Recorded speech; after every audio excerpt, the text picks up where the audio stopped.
कि पाकिस्तान और इसके साथ साथ इंग्लैंड का जो टेस्ट मैच का दूसरा दिन था जो कि बारिश की वजह से नहीं स्टार्ट हुआ, लेकिन अब बारिश रुक चुकी है और थोड़ी ही देर में सेकंड इंस्पेक्शन जो है वो की जाएगी एम्पायर्स की तरफ से। फिर अंदाज़ा लगाया जाएगा और बताया जाएगा कि कब से मैच जो है वो स्टार्ट किया जा सकता है दोबारा से। आज का दिन जो है जो बैटिंग स्टार्ट करेगी इंग्लैंड। और अपने अगले टॉपिक की जाने बढ़ते हैं। सलीम खालिक साहब, आपकी जानिब आना चाहती हूँ। आईसीसी अपील पैनल ने लाहौर के कज़ाफ़ी स्टेडियम पर आयद एक डीमेरिट पॉइंट वापस ले लिया है। इस हवाले से आप क्या बताएंगे?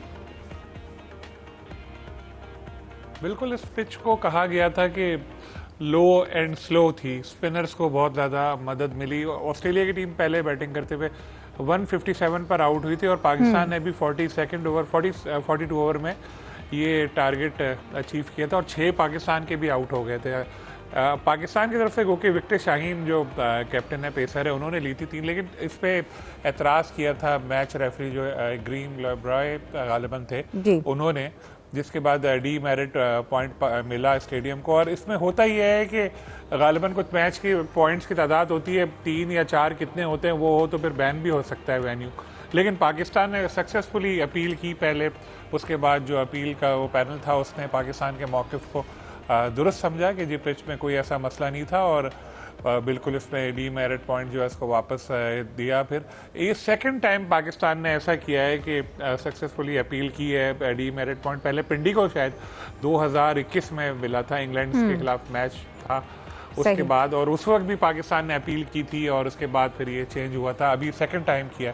तो ये अच्छी चीज़ है, अपने हक के लिए लड़ना चाहिए और फिर इस तरह से फिर सक्सेसफुली जब पाकिस्तान इस तरह पॉइंट वापस कर लेता है तो फिर ये अगली दफ़ा रेफरी भी सोचेगा कि यार मैं अगर ऐसी रिपोर्ट बना रहा हूँ तो फ़ायदा क्या, ये तो बच जाएंगे। क्योंकि पिच में अगर कुछ होता तो फिर शाहीन आफरीदी के बदले कोई हमारे भी स्पिनर बहुत ज़्यादा विकेटें ले रहे होते। अबरार ने शायद 1 विकेट ली थी उस मैच में, लेकिन अच्छा है पाकिस्तान के लिए।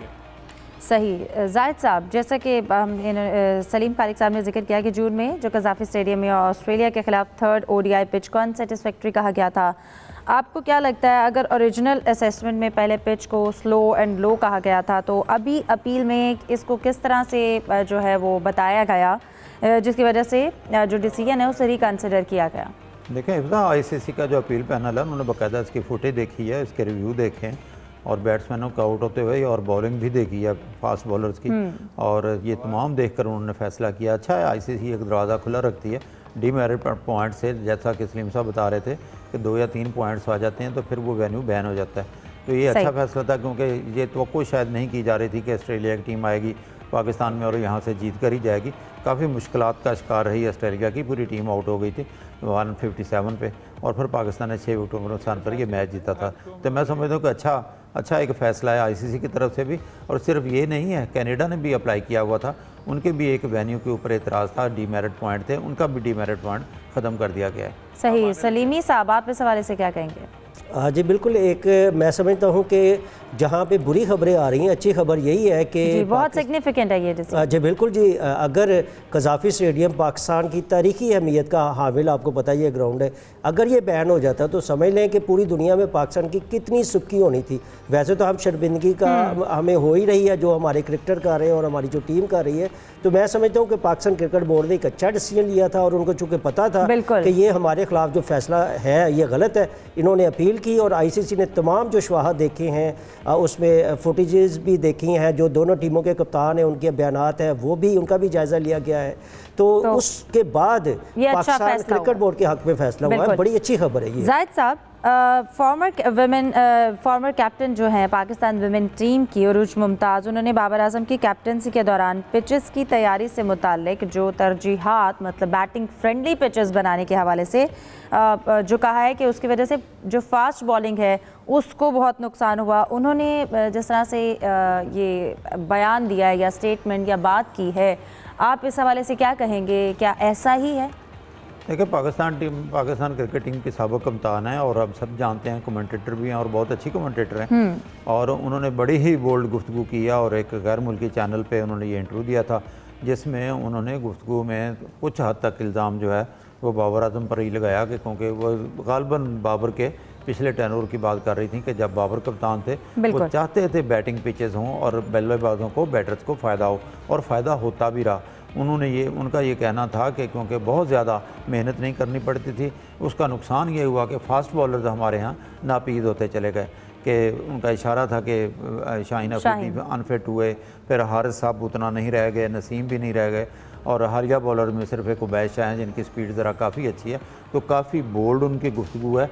और थोड़ी सी हैरत इस बात पे हुई, उन्होंने कहा जी हमारे फर्स्ट क्लास क्रिकेट में भी जब घास ख़त्म की गई उसका भी बड़ा नुकसान हुआ, तो कम अज़ कम जब से मैं कवर कर रहा हूँ मैंने तो कभी नहीं सुना कि हमारी फर्स्ट क्लास क्रिकेट भी ग्रासी होती थी या फास्ट बॉलर्स की हेल्प के लिए बनाई जाती थी। ज़्यादातर हमारे यहाँ तो बड़ी तनकीद की जाती थी कि डेड पिचेस थी। बहरहाल उनका अपना पॉइंट ऑफ व्यू है अरूज मुमताज़ ने जो उन्होंने गैर मुल्की चैनल को सलीम खालिक साहब, लेकिन दूसरा पर्सपेक्टिव ये भी है कि कैप्टन खुद क्योंकि पिच प्रिपेयर नहीं करता, क्यूरेटर्स हैं, पीसीबी मैनेजमेंट हैं, तो आपको लगता है कि बाबर को इस डिसीजन में अकाउंटेबल करना, या फिर उसके अलावा पाकिस्तान ने अपनी बैटिंग को प्रोटेक्ट करने के लिए अगर इस तरह से पिचेस बनाई हैं तो उन्होंने एक्चुअली कितना डैमेज किया है? नॉट ओनली बाबर, आपकी बात बिल्कुल सही है कि पिचेस तो पीसीबी ही तैयार कर रहा था ना। मेरा ख्याल है जिस वक्त रमीज़ राजा चेयरमैन पीसीबी थे तो उन्होंने बाबर को बहुत ज़्यादा out of the way support किया, उनकी सारी बातें मानी। उस वक्त ऐसा वाकई हो रहा था। और ये उरूज ने जो बातें की हैं स्काई स्पोर्ट्स पे, ऐसा तो नहीं उन्होंने सिर्फ बाबर को निशाना बनाया, उन्होंने बिल्कुल वैलिड पॉइंट्स कुछ दिए हैं। हमने किंग तो बना दिया लेकिन हमारी जो दूसरी टीम थी वो पीछे रह गई हमारी। ये मसला तो हुआ है, क्योंकि अब आप देख लें जहाँ थोड़ी सी सीमिंग पिचेस होती हैं, कुछ होती हैं, हमारे जो बैटर्स हैं वो स्ट्रगल करते हैं। ये बात दुरुस्त है कि पाकिस्तान में कभी भी ऐसी बाउंसी पिचेस या ऐसी नहीं थी, लेकिन फिर भी लाइवली पिचेस हमने देखी हैं। पिंडी में कुछ साल पहले तक अच्छी पिच कहलाती थी, लेकिन बाद में यही हुआ कि भाई अपने अपने स्कोर करो, और फिर इस तरह से ये नुकसान हमारी जो बॉलिंग है उसको हुआ, हमारे फास्ट बॉलर्स को हुआ, फिर हमारे बैटर्स को भी हुआ कि वो बाहर जाके फिर स्ट्रगल करते रहे।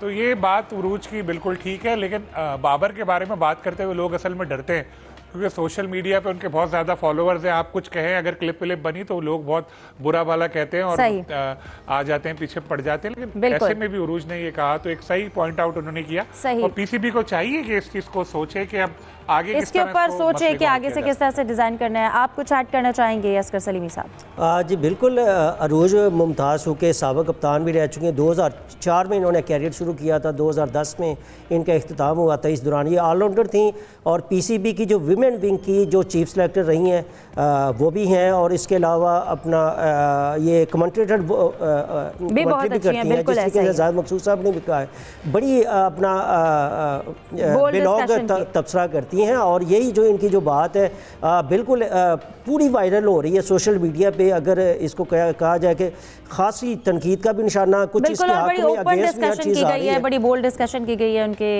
जानिब से।